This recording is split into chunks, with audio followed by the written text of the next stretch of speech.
Merci, Monsieur le ministre. La parole est maintenant à Monsieur François de Mazières.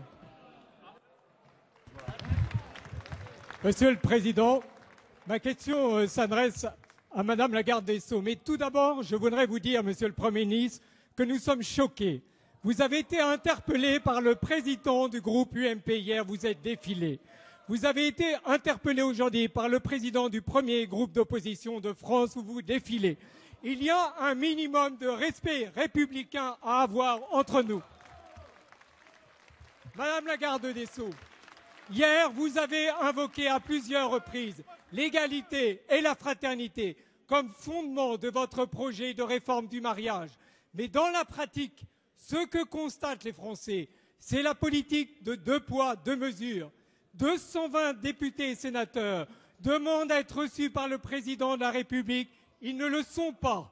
Une délégation l'inter-LGBT demande audience. Elle l'obtient le lendemain et ses représentants peuvent annoncer sur les marches de l'Élysée que le chef de l'État est revenu sur l'engagement pris devant le Congrès des maires de France. Ouvrant droit à la clause de conscience, y a-t-il égalité de traitement? Le 13 janvier, une gigantesque foule de Français sincères demande à être entendue et reçoit pour seule réponse que vous êtes résolu à passer en force sans accepter aucune concession. Ces Français se sentent profondément humiliés quand votre majorité fait tout pour les passer pour des homophobes, pour éviter un débat public. Madame la ministre, où est votre souci de la fraternité?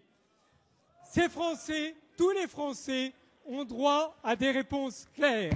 Nous voulons que vous répondiez à 2 questions. Le gouvernement va-t-il soutenir l'ouverture de la PMA aux couples homosexuels, oui ou non?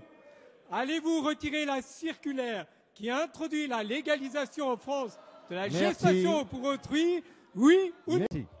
La parole est à Madame Christiane Taubira, garde des Sceaux, ministre de la Justice.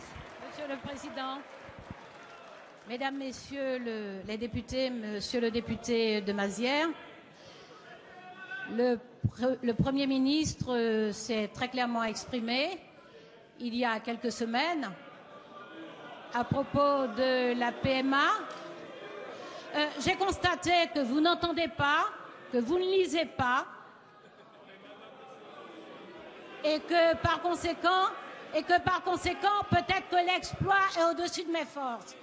J'ai d'ailleurs noté dans votre tribune, Monsieur de Mazières, que j'avais été hissée au rang d'éminente juriste 8 mois après que j'ai été ignorante de toute question du droit.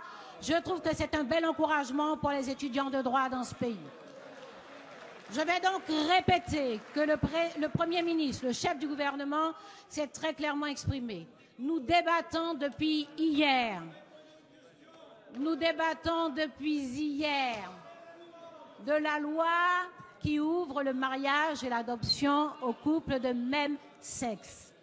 Nous débattons donc du Code civil et nous allons poursuivre ces travaux, vous le savez, pendant 2 semaines et 2 week-ends.